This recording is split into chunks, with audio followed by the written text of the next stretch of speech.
All right. Well, hello, everyone, and welcome to Nonprofit Board Matching.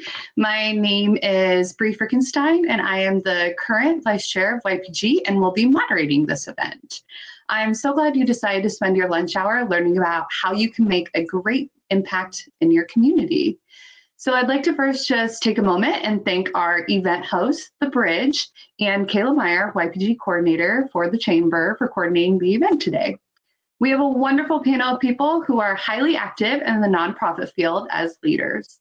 Our goal today is to illustrate the value gained through your board service, the value to you and value to the nonprofits that you care about, as well as value to your community. Additionally, we'll learn about important things to consider before joining a board where the fit is right. A few quick reminders. Be sure to mute your microphone to ensure we avoid audio feedback or distractions during the presentation. This also ensures everyone can hear our wonderful speakers. We enjoy hearing from you and want you to be an active participant here as well. So there is the chat feature or a Q&A that you can use throughout the panel discussion.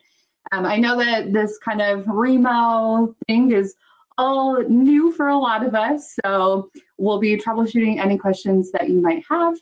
We'll start with the panel discussion, and then we'll go later into how the matching and everything will go. So now it's my honor to introduce you to some amazing people in our community who have generously volunteered to share their expertise with you today. So first up is Randy Hawthorne.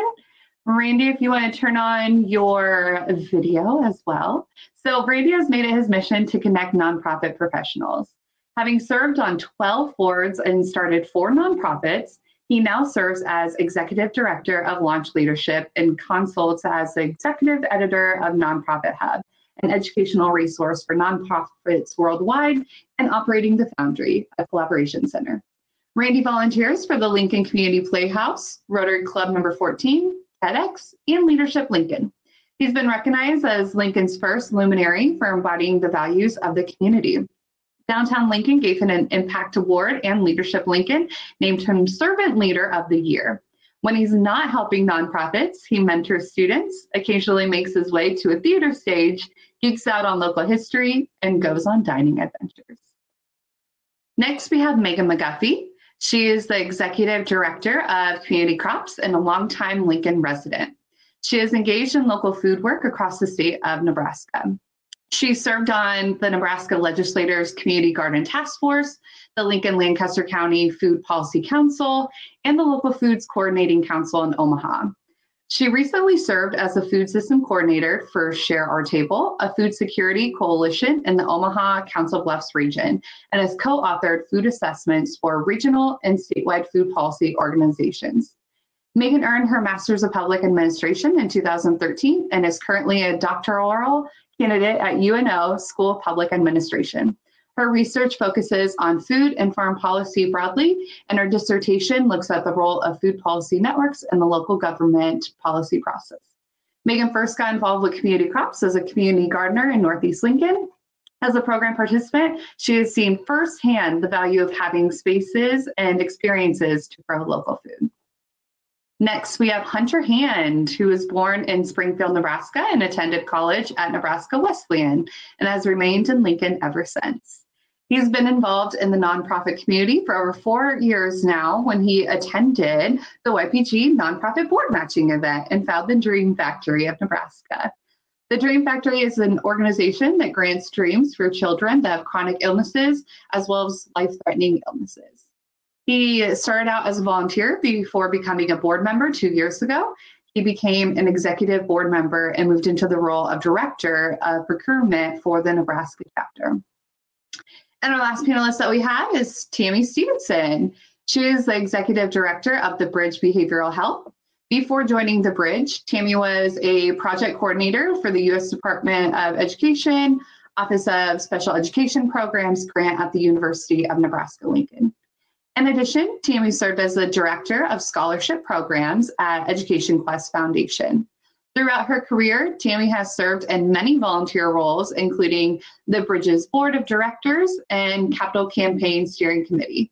She has also served on the Early Childhood Planning Region team, the Early Childhood Interagency Coordinating Council, the Results Driven Accountability Stakeholder Committee, LPS Early Childhood Policy Committee, as well as with many professional associations and committees. So, to all of our amazing panelists.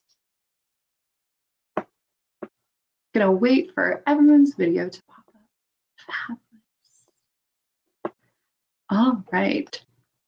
So with our panel, if there are ever any questions that you have as we're going through this panel, definitely put them in the chat or the Q&A. But first, a question for the panel is, what boards are you currently serving on, and why do you choose those boards, and what do you look for when deciding what boards to serve on?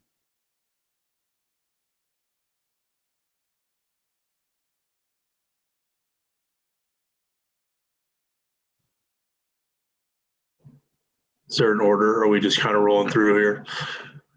Go for it, Hunter. Okay, well, so I'll go ahead and start. So as I didn't have it in the start there, I'm Hunter Hand. So I'm currently actually serving on 2 boards. I forgot to put one earlier in the description. So the Dream Factory Nebraska, as Bree kind of run over there, I serve as the Director of Procurement on that. And then as well as the Springfield Business Association, I'm the Vice President for them back here in just Springfield, Nebraska, which is about 45 minutes to the east, south of Omaha. So I guess the reasons I ended up starting on a lot of those boards, as Bree kind of mentioned, about 4 years ago at this event is where I found the Dream Factory Nebraska.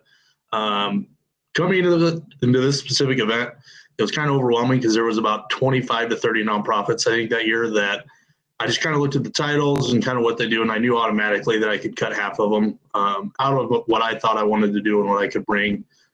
And I didn't really know what the Dream Factory was when I showed up at the event at all. So after that, I ended up going to kind of a mixer, and they were looking for new board members and kind of started to figure out what they were about.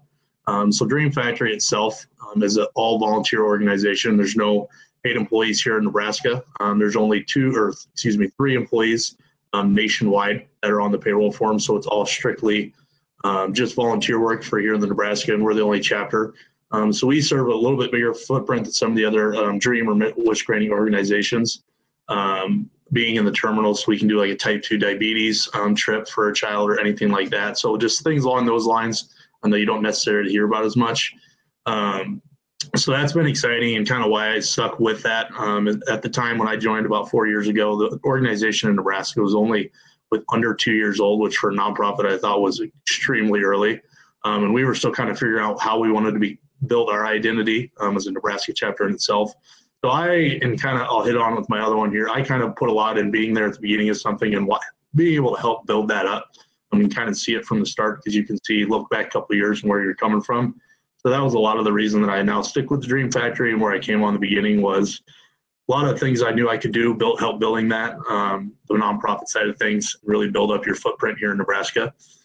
So the other one that I serve on, I guess, is the Springfield Business Association, which is a little bit of the same thing. The Springfield Business Association was founded in 2004 area, and kind of died out about 5 or 6 years ago. So about a year and a half ago, I was approached to kind of get a little revamp in it and kind of get that going again. With Springfield being such a growing community, I decided it'd be good for me to be on the board as a little bit younger blood. And as if anybody here is from small towns, which assume you are, a lot of people are stuck in their old ways, especially in the business world.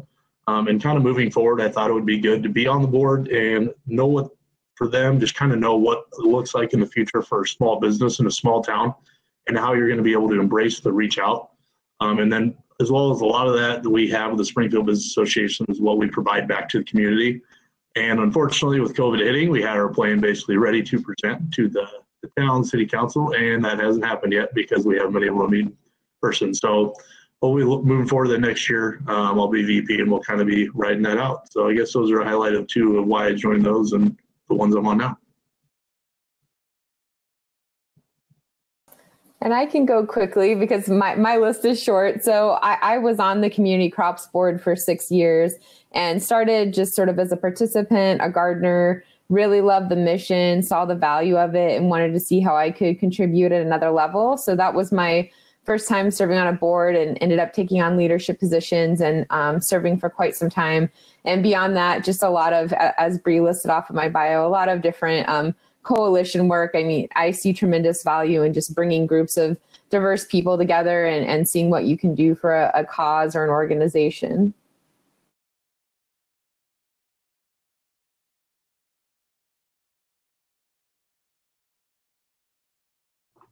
Randy or Tammy, do you have anything to add of what you would like? I think one of the, I know some of the questions coming down the road, so I don't want to overstep into some of those questions that are coming.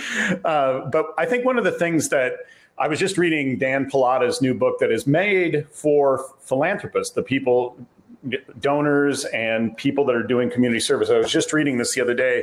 And I think one of the things that was interesting to me about that book was the notion of finding your cause, what you're passionate about, and really pouring yourself into that.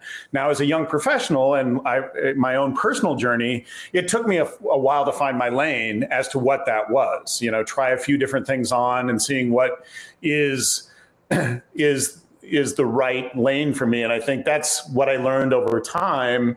And now I do have, 2 or 3 things, and maybe after reading this book, maybe I need to even narrow that a little bit more of, really to create that impact, being able to choose something that you really care about. And I think that's what really drives you as far as your passion is concerned.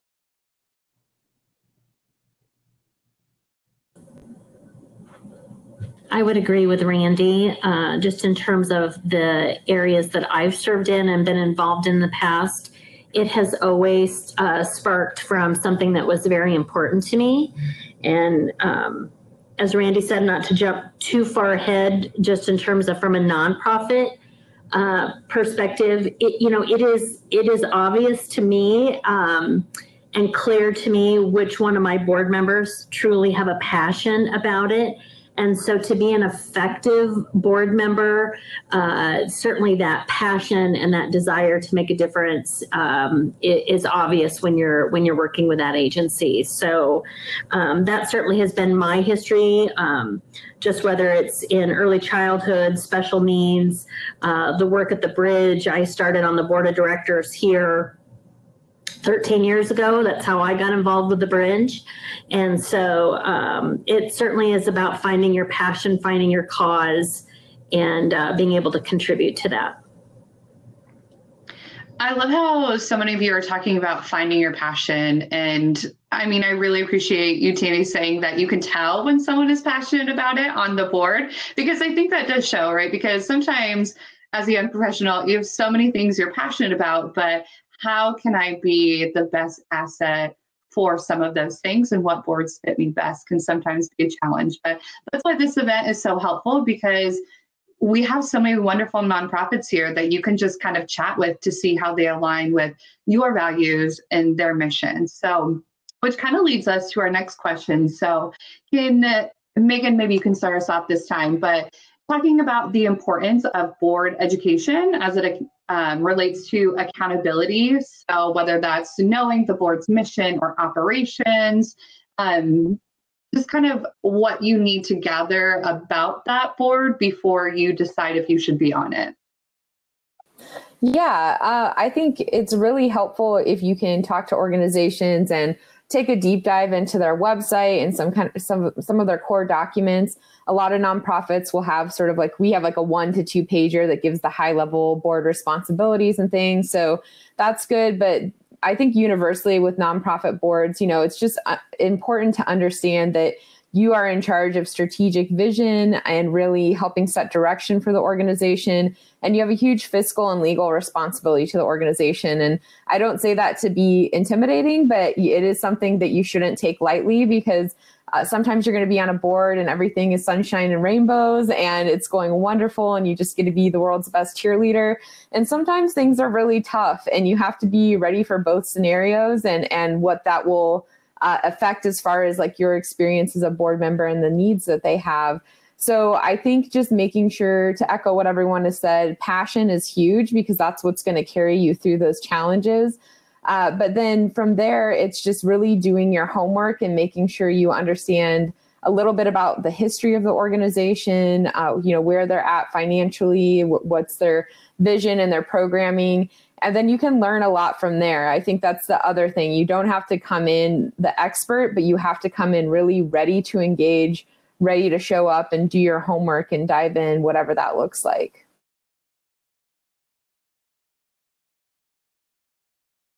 I would just echo the importance of the role of a board, generally speaking, is strategery and financial. And so know that you're walking into this with the responsibility of being fiscally responsible. Now, a lot of boards, they should have insurance to help protect you from any sort of financial responsibility, but that doesn't mean that you don't have financial responsibility for that board. You are a community servant that has been entrusted to keep the cause moving forward for the period of time that you're on that board. And your hope is that it will go in perpetuity unless it's something that we want to go away. Like homelessness or something like that. It would be great if we could solve those types of problems and not have to have the cause, but you definitely want to make sure that you know that you're responsible for moving the organization forward.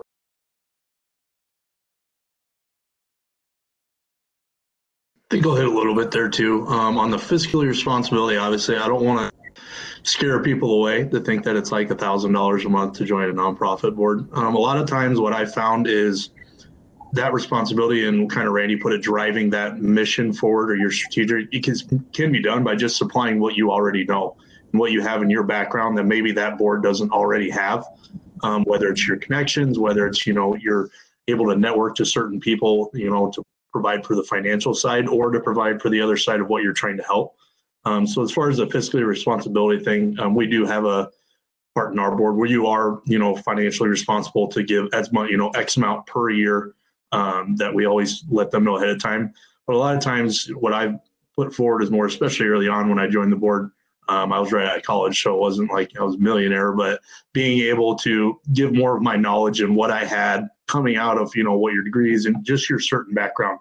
Because a lot of times in the nonprofit networking, somebody new on that board can fill a very huge gap that they might not even know they have, but because you came on the board, and that can really be an endless amount of profit as far as that specific position without showing the reflection on the balance sheet.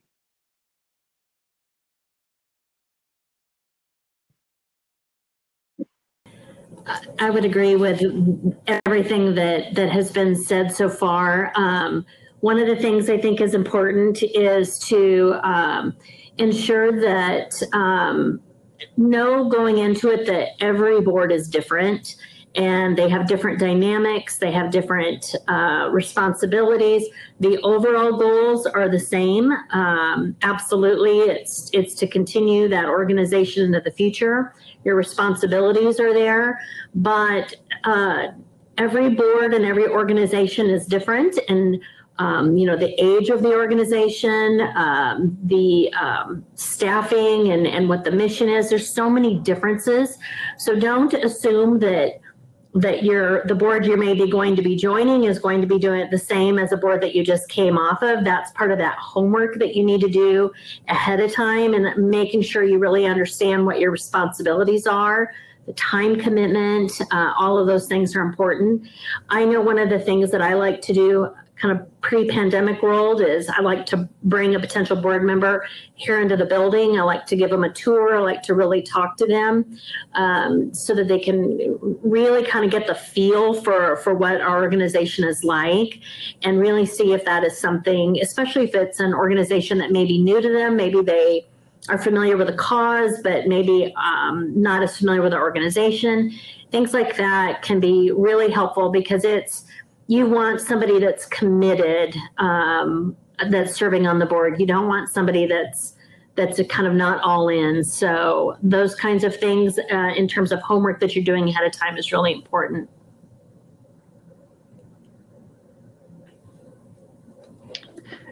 Randy and Tammy, you obviously value the young professional perspective, or otherwise you wouldn't be here on this event right now. So can you tell us why you think the perspective of having a young professional on your board is so important? You know, I like to believe that I feel 30, but my body reminds me every day that I'm not. And my kids remind me every day that, that things have changed. And so I know I value the opinions, the thought process, the perspective of individuals that are younger than me, that are younger than some of the other board members. So I think it's critical to have young professionals involved on your boards. And I think overall, I know when I look at the diversity of the boards, sometimes I struggle to get a younger voice on the board. And it's just something that's really important. I think I would challenge each of you to not only be mentored, but find somebody else to mentor. And sometimes those kinds of things happen through the board and individuals that you meet.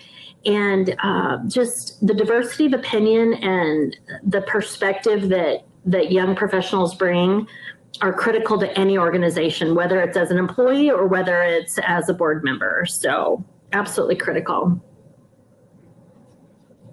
And I think I'm just going to add, at no time in my life have I seen an opportunity for major change.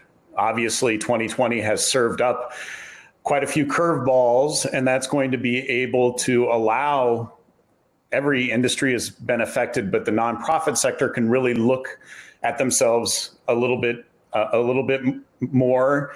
And I think the young perspective on how we can maybe move forward in this industry and do some amazing things. You know, we talk about acute versus chronic issues that we're working on, and the acute things that we're trying to take care of right now, but the chronic issues of that we would want to, make big changes in our world to make it better for everyone. I think this is a point in our time of our history where that could be that is going to happen. And I just look forward to, not to put it all on young people. I heard that the other day. It was like, why are you putting this all on the next generation? But the ideas and the new eyeballs on the things that we've been working on are going to be so critical to helping us all push this forward and make lasting change to human lives, so that we're not constantly looking at the acute problems, and we're going to solve some of the bigger issues so that we're hopefully in a much better position. So I think that for me is an important aspect of why I want young people involved, because we need your perspective, we need your help in figuring out just new ways of looking at these issues that are in our society.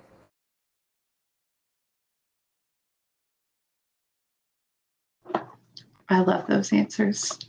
Can all of you kind of talk about skills you have learned or kind of sharpened through serving on a nonprofit board? And also, what value do you feel you have gained from being on a nonprofit board? I'll jump in real quick. I think for me, from a personal perspective, I basically honed my marketing skills through the nonprofit world. Sure, I went to school. I was a journalist, actually, but realized that marketing was kind of my thing. And I was able to gain the skill set that I needed to take into my professional life to be able to do my job. So I think that is something that I tell young people all the time, is like, if you're interested in making impact and you want to make that your living, the great thing about the nonprofit sector is you can volunteer your way into a job and a position. And so I think there are invaluable skills that you can learn from that. And not that we should be a playground, the nonprofit sector shouldn't necessarily be a playground for honing your skills, but you certainly learn a lot, like financials, like running a business, it's all there. I would say it gave me the opportunity to utilize some skills that I didn't have in my professional world. So throughout my career, I had always worked a little bit more in the program area. And so I knew programs, I knew outcomes, I knew all of that piece. Some of the other areas, some of the financials, some of the marketing piece, were things that I had not had as much experience with. And so my opportunities to serve on boards and on committees gave me the opportunity to really round out my resume, which I think helped prepare me for the position that I'm in today. So it really does give you, especially the opportunity to volunteer on different committees, gives you the opportunity to learn from others. Don't hesitate to volunteer for a committee, even though, yes, you're being asked to serve on a board sometimes for the skills you bring, but don't let that stop you from volunteering from a committee that maybe is not. For example, sometimes I struggle to get people to volunteer on the Finance and Audit Committee because they think, finance, that's not me. I bring this other skill set. And I'm like, but what better opportunity to serve on that committee and learn from some of the people who that is. You have that, free education, if you will, where you have that opportunity to learn. And that's why I said, be willing to mentor and to be mentored. And so sometimes you get that through your board committees. So know that we're bringing you on for your expertise, but you also have an opportunity to learn from other areas on your board. So I think the opportunities to learn are really endless by volunteering and agreeing to step up. So I would love to jump off of that, Tammy, because I couldn't agree more. I mean, I think you do come into a board and it's like, I fill this quota, or, I have this perspective. And it's so true that like some of the most valuable people on any committee are the ones that have no idea or expertise about that area, but they show up with enthusiasm. They show up with a fresh eyes and perspective and the sorts of questions they ask, and they learn something in the process. So I think that's really huge. And I think as a young professional, I mean, I learned so many leadership skills and things like that just from observing my fellow board members and kind of partnering with them on committees. It really kind of allows you to see what's possible and to see the skills that you're going to need.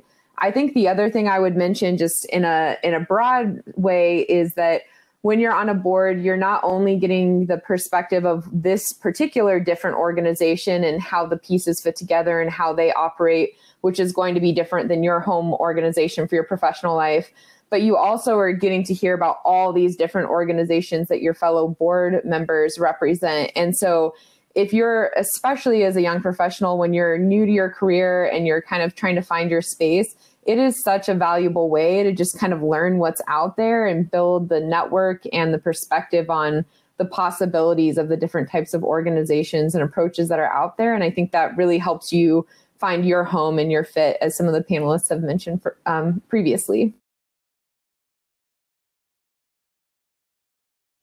Well, I'm not really sure if I can add on to what all that was all pretty dang good. But one of the things I guess that I noticed right away, like Tammy, I think said earlier question, you can tell what board members are really engaged and really want to be there, whether it's a board meeting or just committee meeting.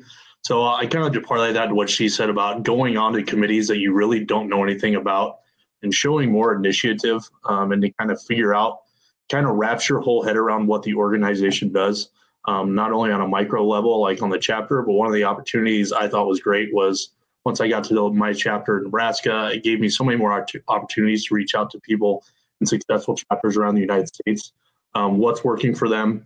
And you get different perspectives like that. And then you just meet some amazing people along the way. So it's really on you to get in that initiative and really make that first step forward into something that you really don't know what you're talking about. And then afterwards, you kind of look back and be like, holy cow, I'm glad I did that. So I guess that'd be about the only thing I added. That was all pretty dang good.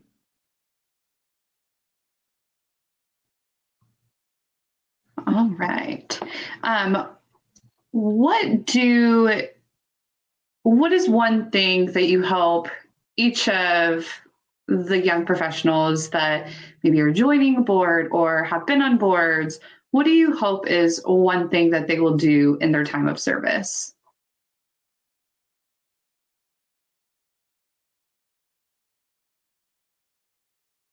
I would say maybe just like ask some hard questions. Like I think the young professional perspective, like Randy was speaking to earlier, you know, you're coming to this with a different set of eyes, a different experience. And so I think kind of the ability to shake things up, like we've talked about the mentoring and the learning that you do on a board, but you also bring a different perspective. And so not thinking like, I'm the young person or I'm the new person and I have nothing to add, but being bold and being ready to push a new idea through, to ask a hard question about something that they've always done. I think that's a really valuable experience, and you'll get just as much out of it as the board and the organization will.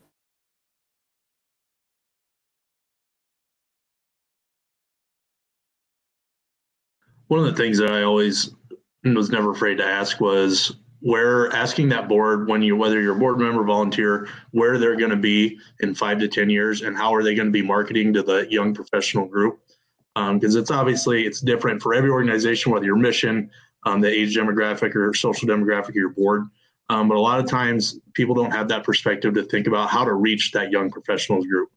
How do we get our claws in that market, whether it's just getting 50 young professionals to a fundraiser that, you know, for your specific nonprofit or whatever it may be. But asking those questions on how you're kind of keeping with the times, quote unquote, to make sure your marketing is directed towards that and not just towards the way it always has been. Because if a nonprofit's thriving, that's great. But it's always comfortable when it's going great. I think you said that earlier, but you got to be able to plan for those bad days. And when it kind of ages out, how are you going to reach that new market? That's something that I'm always constantly staying on about. Just making sure that we're maneuvering with, you know, the way the social world is going and things like that, like whether it's building an Instagram or something simple like that, that really you just need to stay on top of before it's too late. I would just add too that as a board member, depending on your length of term and depending on what each organization states up front that they want from you, what I would encourage is absolutely be prepared to take on a leadership role. It may not be something that you feel comfortable obviously doing your first year. Understandably, you want to take some time to learn about the organization, learn about the dynamics of the board, but don't hesitate to step up and serve as in a leadership role. It's something that I know as an executive director, I really appreciate that I'm not having to ask 3 times for a volunteer to serve in a certain role. Just know that as a director, I so appreciate our board members who are willing to step up, because they serve in a lot of roles, but they really are my go-to a lot of days. And so to have people who want to be there and who are willing to serve and willing to serve in those leadership roles, they're not in title only. I really rely on those individuals to serve in those roles. You know, it is not unusual for me to be texting my board president, bouncing ideas off of them. They're just different conversations that I have with my board members than I have with my employees. And so I need that outside perspective. And if I'm struggling to get people to serve in those, you know, then I'm missing out on a key support group that I have and that I come to rely on. So when you serve on a board, it's not only about serving on the board, but be prepared to serve in a leadership role at some point during your term, because it's a critical role that I know I certainly come to rely on.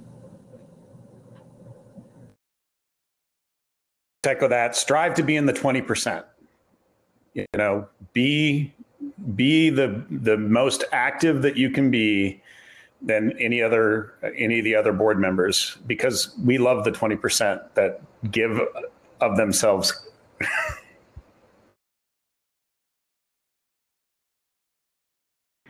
I'm going to open it up if anyone has any questions. I don't know can actually unmute yourself right now, or if you just have to put it in the chat or the Q&A. But I do want to allow if anyone does have any questions.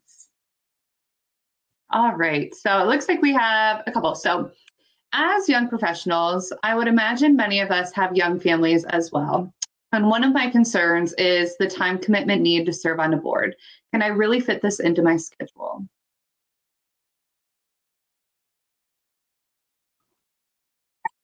I think I think the key is to have those conversations before you join the board, because to my comment earlier, every board is different and it depends on so many factors. But the time commitment, talk to the executive director, talk to the nomination committee, whoever you're having those conversations with, and just be really clear about what that time commitment is. I think serving on the board at the Bridge is very doable with a family, with a busy schedule, our time commitment. And it's not, one of the positive things the pandemic has brought is we've been finding new ways to do things. So we're not doing as many things in person. And so the job's still being done, but I think it's a little bit more convenient right now because of some changes that we've made. Some of those things we may keep even post-pandemic. So I think we're learning that in a lot of industries. We're kind of thinking, this actually kind of works pretty well this way. I think this might be something that we'll keep.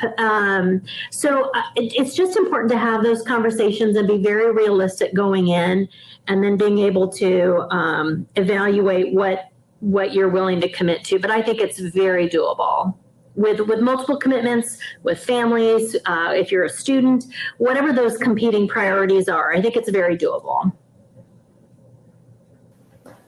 Yeah, I would agree. And with everything Tammy just said, and I think the biggest thing is just like open and clear communication, not only before you join the board, but while you're on the board. I mean, my board right now just happens to have a lot of young professionals on it. And it's like, we've had people have kids, we've had major professional changes, and the ones that have really continued to succeed and be able to have that commitment, they just always let me know when something's happening in their life, and we're able to arrange around that. And I think that creativity is important. Like, you might not make every meeting, but if you're that board member that follows up with a phone call, that, finds something that you can do offline, that even though you couldn't be present for that meeting, that stuff really counts. So, locking in those big things like the board meetings, but then knowing there is a lot of flexibility and creativity as far as how you spend the rest of your time serving that organization. I'm going to add one little thing real quick. A lot of boards have committees. So if you're worried about board commitment and all of that, committee work is a great way to dip your toe into the nonprofit sector. So, reach out and say, are there any committees that I can, serve on, like the marketing committee or the finance committee or the fundraising committee? All of those may take a little bit less time, but are just as impactful and important to the organization. And it's kind of your way of maybe feeling out the organization, but also giving some great impact to a point where eventually someday you might be on their board. Most organizations that I am a part of, they become lifers for me, like I was talking about before. And so I might come and go from those organizations. So I think that's one more thing that I would say is look for committees. That's such a great point, because I feel like most of the boards I know of do have committees. So it is a great kind of feeler to see if this is something that you're interested in, what the time commitment would look like, and things like that. Here's a fun question. Is there anything a board member should not do, or are there bad or detrimental board members? Randy says no. I don't know.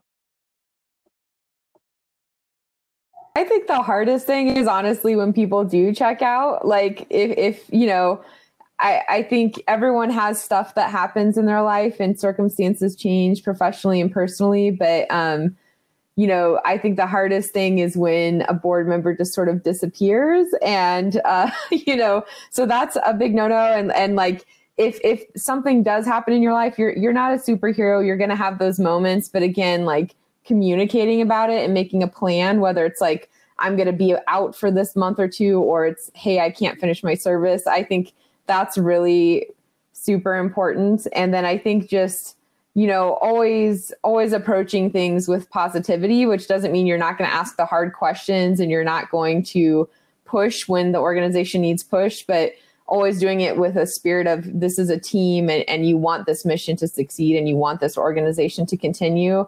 And so, doing things with that in mind so that you can have strong relationships to move the work forward. I think those are the biggest two things for me. So do you feel like if I'm a board member and my life just gets really crazy out of nowhere, but my term isn't up yet, is it better to finish my term, or is it better to have a conversation with whoever is running the board and just saying, I think I need to step down? At what point do you kind of decide which is better? It depends. I know that's not a super helpful answer, but I do think like having a really direct conversation with whoever's the leader on the board and the executive director is key. And I think knowing for yourself, like, is this something short term that has an end date for me? Like, I have a big goal with the degree I'm getting or something that's changing in my family, or is this like actually for the next 5 years, I have no extra capacity. So there's not an end date really that's going to affect my board term where I'm suddenly going to pop back in. I think that's the biggest thing, is just kind of having that conversation with yourself and then having the conversation with the leadership of your organization so that they can judge where they're at and how you fit into the constellation of board members to make that call. Let's end on a positive note. And what has been your most meaningful experience while serving on a nonprofit board? Hunter, you start us. Put you on the spot. So, with our organization, it's all volunteers. So, there's really not one to pinpoint. We serve kids that are critically and chronically ill. And I've been blessed with health my whole life. So, it just depends on the spectrum of what that kid might be.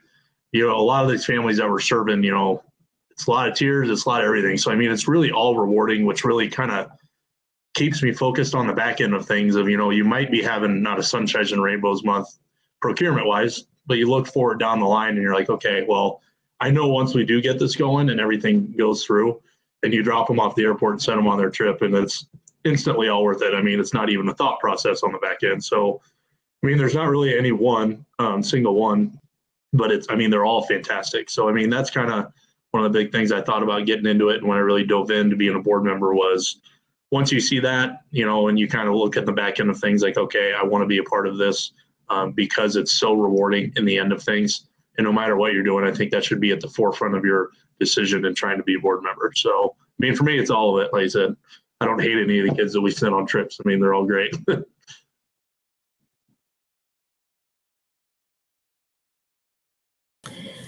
It might sound cliche, but it really is knowing that you've made a difference. For me personally, it's being able to affect change. Some of my work in the past has been more on the policy level.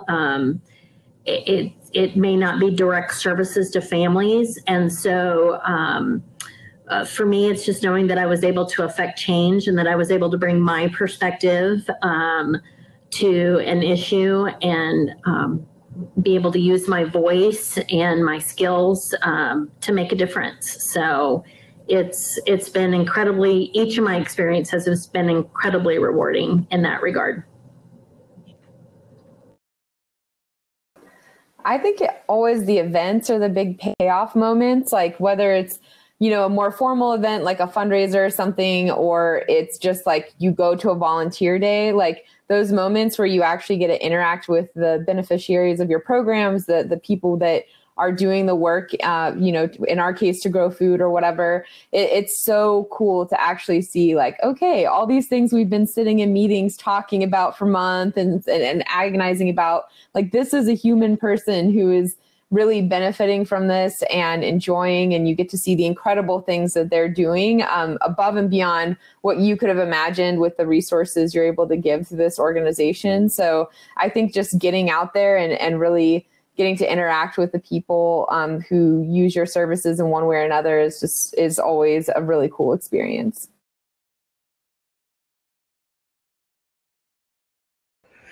And how do I top any of those any of those responses? Of course, the impact is it's so important. I mean, that's why we get involved in that. Having a little bit more experience on this board or on this panel than a lot of other people, meaning I'm old.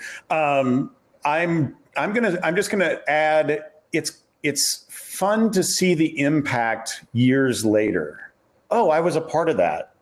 That was so cool that, you know, we moved the needle on this, or we did that, or, you know, I usually get called in to do marketing, and it's usually heavy lift marketing, like brand refreshes and lifts and you know, rebranding, and just to see how even that, making those changes to a brand will create deeper impact over the years to come. So I'm just going to add to that, but you know, it's just I get to work with a lot of different nonprofits, and it is so cool to hear the stories of the impact that has been made on an individual or a group or a community. So that's my. Well, thank you so much to all of our panelists for joining us today. I always love this panel portion because it just gives me so much insight of what to expect when I'm either looking into joining a new board or even honing more of my skills while I'm on a current board. So the rest of this event is going to be largely unstructured. In a moment, we'll go back to what's referred to as the floor. I'm assuming this is going to put everyone at random tables. So we're going to take a couple minutes and to kind of move ourselves around. Each table will have a separate nonprofit. So if you are a YP, there's also a bunch of unnamed tables. You just hang out in those unnamed tables for like 2 minutes while we get every one where they need to be. And then to move yourself around, you just basically double click an open chair and you'll be kind of like in a breakout room with the nonprofit. So these kind of open tables will remain open for the whole rest of the event. So if you need some time in between talking to nonprofits, or if you're just wanting to network with some other YPs, definitely use those for that. If you need assistance, this chat is also always open. You can have a chat to everyone, or you can have a chat to just the people at your table, or you can have